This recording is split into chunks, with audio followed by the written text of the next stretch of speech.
Olá, olá, meus irmãos, paz do Senhor Jesus, Deus abençoe. Essa é a continuação da lição 1, né? Lição 1 da revista da Escola Dominical desse trimestre. E nós já demos aí a primeira parte, né? Que é o primeiro ponto e o segundo ponto do primeiro tópico. E agora nós iremos aqui para o terceiro ponto do primeiro tópico, que é lugar de transformação, né? Vales e desertos é um local de provação, é um lugar de fé e agora um lugar de transformação, né? Louvado seja Deus. Eu quero aqui passar a palavra, né, para o nosso amigo, irmão em Cristo, o cooperador Herbert, que estará dando aí algumas instruções a respeito desse propósito de transformação de Deus dentro dos vales e desertos. Aleluia, Deus. O lugar de transformação é uma palavra, irmão, que se a gente for ver, presbítero, todo mundo quer uma transformação na vida, não é verdade? Todo mundo está lutando para que algo venha a ser transformado. Mas, para isso, vai ter alguns requisitos, a fé, né? Que a gente falou agora há pouco, né? E no vale é lugar de transformação e lugar onde Deus vai operar grandes coisas. É verdade. Aonde Deus vai operar o propósito da tua vida, né? Só pegando um gancho aqui do Salmo 23, né? Para a gente voltar aqui ao estudo de novo. Alguns estudiosos, né, vão relatar ali que Davi, nos estudos ali judaicos, né, que Davi, ele cantou, né, ele entoou esse salmo, né? O Senhor é meu pastor e nada me faltará. Então, ele creu na transformação que Deus podia fazer na vida dele, como Deus fez, né? Estava sendo ali perseguido por Saul, né, e estava ali nos vales, né, irmão, fugindo de Saul. Então, os vales traz transformação. Então, eu não sei qual é o vale, qual é a transformação que você tem buscado. Eu quero dizer para você, tenha um foco. Assim como Ezequiel teve no vale de ossos secos, e ali viu a transformação de Deus ser operada, né? Deus é maravilhoso. Vou passar aqui a continuação do estudo, né? Do tópico 1.3. Um lugar de transformação de Deus, né? Está passando aqui a palavra aqui para o presbítero, irmão Arthur, em nome de Jesus. Amém. Nós temos visto, né, ao longo aí dessa primeira parte da videoaula sobre a trajetória de Ezequiel, né, um dos profetas de Deus, né, ali quando o povo é levado como cativo para a Babilônia, deportado, né. E Deus mostrou ao profeta Ezequiel seu poder para transformar e mudar toda e qualquer circunstância. O que era um vale de ossos secos tornou-se em um exército grande em extremo. Outro personagem também que passa pelo vale, né, e foi transformado foi o patriarca Jacó. Não é verdade? Foi o patriarca Jacó. Lá no capítulo de número 32 do livro de Gênesis, né? Diz a palavra do Senhor ali que ele estava saindo, né, da casa de seu sogro Labão, depois de ter vivido lá quase que 14 anos ou mais. E ele estava voltando para a terra de seus pais. Aí diz a palavra do Senhor que ele, na travessia do vale, ele conseguiu atravessar todos os seus filhos, não é verdade? Sua filha, toda a sua herança, aquilo que ele tinha conquistado na terra de seu sogro, né, Labão, e ficou só ele. Ficou só ele. Olha só, irmão, o mistério de Deus aí, né? Ele atravessa os seus, a sua família, e ele próprio ficou sozinho. Aí quando ao amanhecer, né, já perto do amanhecer, apareceu-lhe o anjo do Senhor. E diz a palavra do Senhor que aquela noite foi uma noite de luto, né? Uma noite de... E o interessante, presbítero, aonde era? No vale de Jaboque. Eita glória, olha! Ou Val de Jaboque. como alguns dizem. Eita, meu irmão, a Verdade? presença de Deus Mas está foi tremendo aqui. em um vale. Quer dizer, Jacó estava cruzando aquele momento com o seu nome verdadeiro ainda, Jacó, né? E todos nós sabemos que Jacó quer dizer enganador, usurpador, não é verdade? Ele estava atravessando como uma pessoa, mas quando teve um encontro com Deus, o que foi que o anjo perguntou para ele? Qual o teu nome? E ele disse Jacó. E o anjo disse, não te chamarás mais Jacó, mas a Israel. Eita, Porquanto com Deus lutaste e prevaleceste, e com os príncipes também prevaleceste. Quer dizer, você está passando por um momento como esse, como uma pessoa. Se pela fé você crê, porque o vale ele é um lugar de transformação, se pela fé você crê, você será transformado e sairá como uma outra pessoa melhor. Porque foi isso que Deus fez. Não te chamarás mais Jacó, não serás mais o enganador, mas serás o Israel de Deus. De Deus. E a partir daquele momento, a vida dele foi transformada. É verdade. Quando de sua experiência com Deus na passagem do Jaboque, foi tão impactante que teve seu nome mudado, de Jacó, que quer dizer usurpador, para Israel. O vale é um lugar de encontro com Deus. Quando vivenciamos este encontro, então somos transformados. Nossa vida espiritual está marcada por esse encontro. O encontro com Jesus Cristo ressuscitado. Nossa transformação está pautada nesse encontro real com o Cristo vivo. E eu quero aqui ressaltar, cooperador Herbert, que é praticamente impossível toda pessoa que tem verdadeiramente um encontro com Deus não sair desse encontro transformado em outra pessoa. Tem que sair transformado. Oh, glória! Olha, interessante, irmão, só dando um gancho nessa passagem, aqui na trajetória, né, de Jacó, no capítulo 28, né, do versículo 10 ao 22, né, Jacó, ele vê em sonho uma escada que chegava ao céu. É verdade. Né? E o interessante disso, ó, que Deus ele vem preparando, né? Mas se nós não tivermos de acordo, em conformidade daquilo com que Deus quer operar, a gente não vai ser transformado. É verdade. Não é verdade, irmão? É verdade. Porque quando vir os vales, quando vir os desertos, a gente vai estar fraco. E o presbítero até falou agora há pouco, é lá em Provérbios, né? Se a gente se mostrar frouxo diante as adversidades, né? A nossa força será pequena. Será pequena para lutar. É. E olha só, irmão, a gente vê ali o cenário ali, Jacó andando, né? Jacó ali, ele está com medo ali do irmão Esaú, né? Ainda tem o abençoado do Labão. Labão, o senhor dele deveria atrás dele. Meu amigo, se a gente for trazer para os dias de hoje, vai haver muitos empecilhos, muitos obstáculos para a gente alcançar a bênção de Deus na nossa vida e a gente ser transformado. É verdade. Passando aqui para o presbítero irmão Arthur, em nome de Jesus. Os vales e desertos, eles têm lições espirituais profundas que são capazes de mudar para sempre nossas vidas. Vales e desertos têm lições espirituais profundas que são capazes de mudar para sempre as nossas vidas.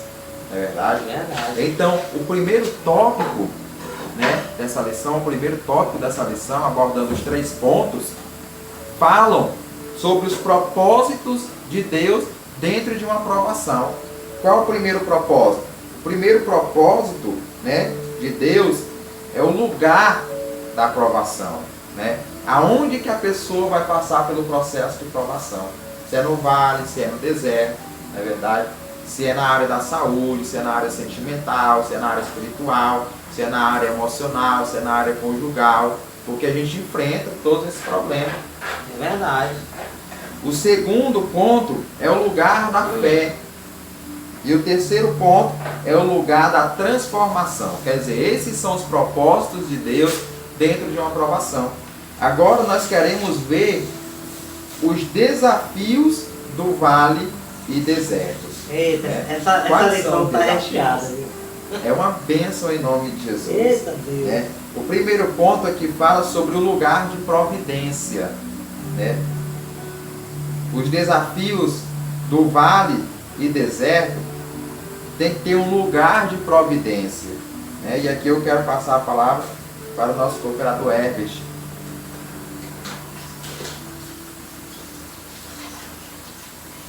A providência de Deus, né? A gente vê, irmão, que não é fácil, né? É passar por momentos difíceis. No entanto, os vales e desertos têm lições espirituais profundas que são capazes de mudar a trajetória da nossa vida, de transformar a nossa vida. Então, irmão, é preciso nós confiar em Deus, né? Ao longo da lição aqui, a gente vai falar aqui de Josafá, né? Josafá ali no capítulo 19, né, de segundo livro das crônicas, né, irmão? Ele faz uma aliança ali que não agradou a Deus, né, com Acabe. E ali já no capítulo 20, ele passa ali por uma, né, irmão? Isso. Chegaram dando uma notícia que estava um grande exército atrás dele. Isso. E ele tinha um grande desafio a ser enfrentado. E aí, meu irmão, como você tem se posicionado diante dos seus desafios? Diante os desafios nos vales desertos que a vida te proporciona. Eu não vou falar agora não, o presbítero que vai falar. No final. Então, meu irmão, seja preparado para ser transformado por Deus. Diante dos desafios. Isso. Só ressaltar aqui, ó, palavra do comentarista, nada acontece sem o controle de Deus. Eita glória! Nada acontece sem o controle de Deus. Salmo 103, verso 19.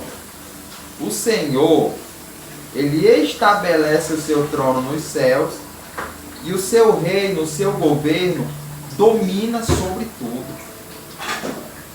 Lá em Lucas 1, capítulo 1, verso 37, né, diz a palavra do Senhor que o Deus é Deus do impossível.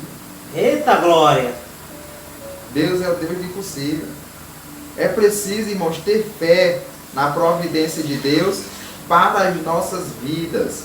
É preciso ter fé na providência de Deus. Né? É o texto áureo da lição, Salmos 23, verso 4, né? Onde Davi vai falar que mesmo passando pelo vale da sombra da morte, ele não temeria mal algum, porque primeiro, Deus estava com ele. Segundo, a sua vara e o seu cajado os consolariam. O que quer dizer a vara? A vara quer dizer instrumento de correção. Não é verdade? E o que quer dizer o cajado? Cajado quer dizer instrumento de autoridade. Aí então, primeiro, no vale, quem estava com Davi? Deus. Segundo, a sua vara. Quer dizer, dá-nos a entender que o vale era um momento de correção. Correção. Terceiro, cajado, autoridade. Deus tem autoridade sobre tudo. E outra coisa que temos aprendido com a vida do profeta Ezequiel, o Senhor também ele nos dá esta deliberalidade de autoridade à sua palavra, para que possamos profetizar, anunciar palavras e coisas boas sobre as nossas vidas. Com certeza, e sermos instrumentos, né? E sermos instrumentos de Deus. E sermos instrumentos de Deus. Então a gente vê, né, que os desafios do vale e deserto, né, é também um lugar de providência.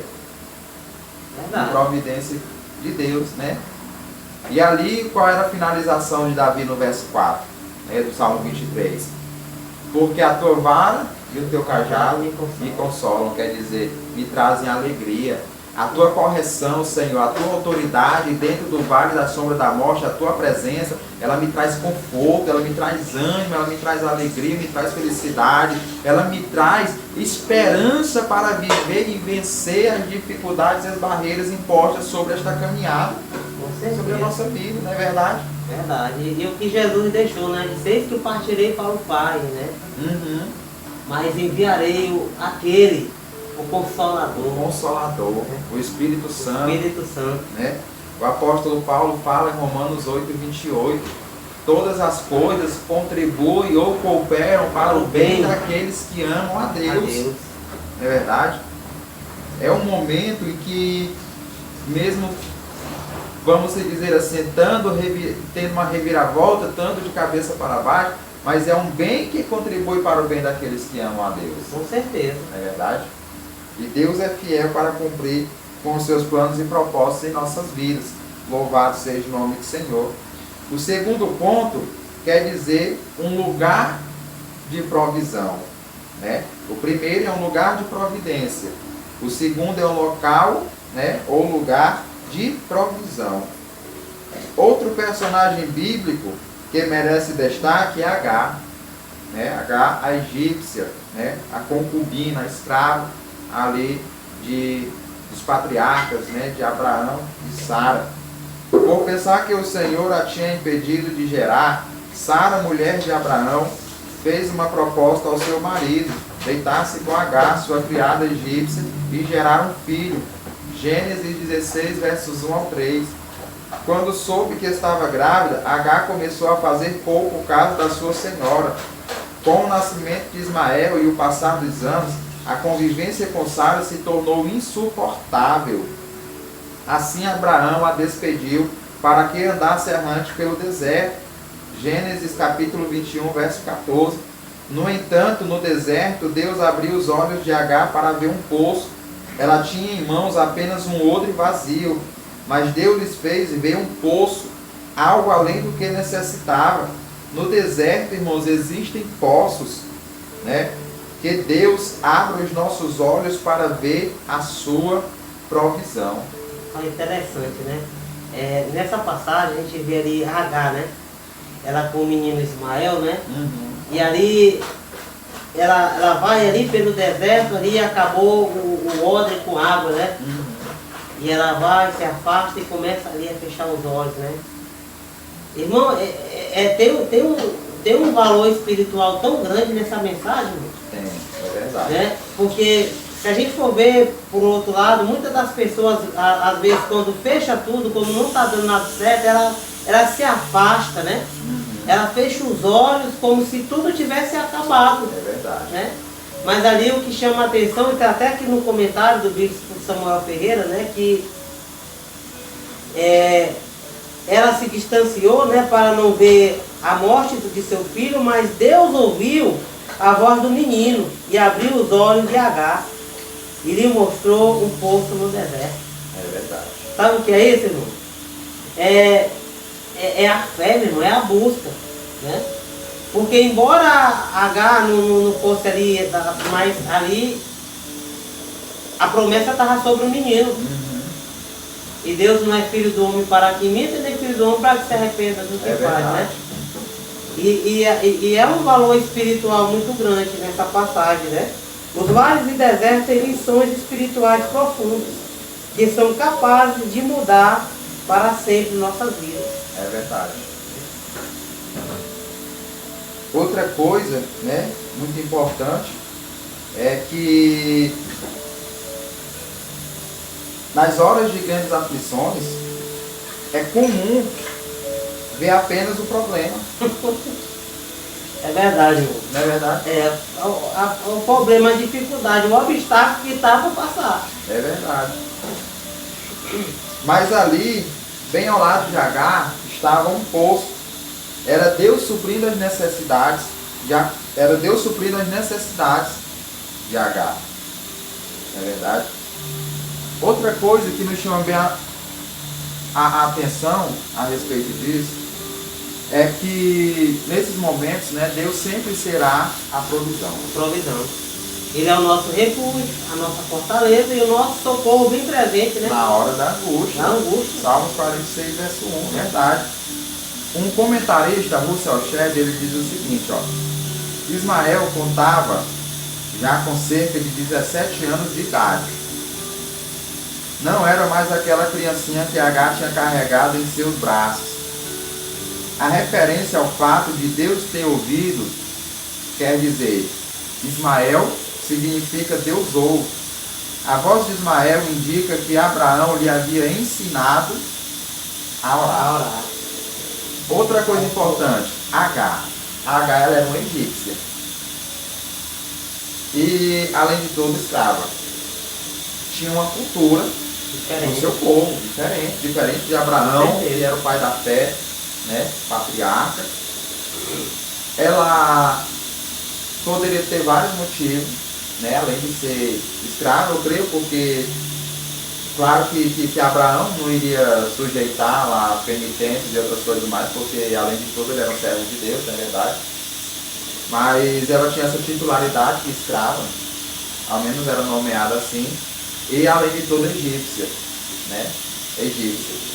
Mas nesse ponto não quer dizer que seja um empecilho para que uma pessoa deixe ou não de acreditar em Deus. Verdade. Porque o fato aqui, o ensinamento é ter fé. Ter fé. A fé é o firme fundamento das coisas que não se vê e a prova das que se esperam. É verdade? Então Agar ela teve fé. Né? O menino clamou, ela lançou o menino debaixo de uma árvore e se afastou, esperando ali que a morte viesse a arrebatar o menino. Mas, como diz na palavra do comentarista Russell Shedd, provavelmente Abraão havia lhe ensinado a orar. Eles, com o seu odre, né, que era um utensílio que eles carregavam água na época, né, durante as suas viagens para saciar a sua sede. Era feito de um couro, né? De couro, couro de animal, né, couro bem resistente, por sinal. Já havia secado, o que lhe restava ali talvez era só esperar a morte chegar. Mas o menino clamou e Deus ouviu. E quando Deus ouviu, fez com que Agar abrisse os seus olhos e diante dela viesse a ter ali um poço. Verdade. Talvez você esteja com o olho fechado, né? Não está vendo ainda a provisão e o que eu quero dizer para você, persevere, tenha fé, porque Deus ele vai operar grandes coisas na sua vida. É verdade. E a provisão de Deus vai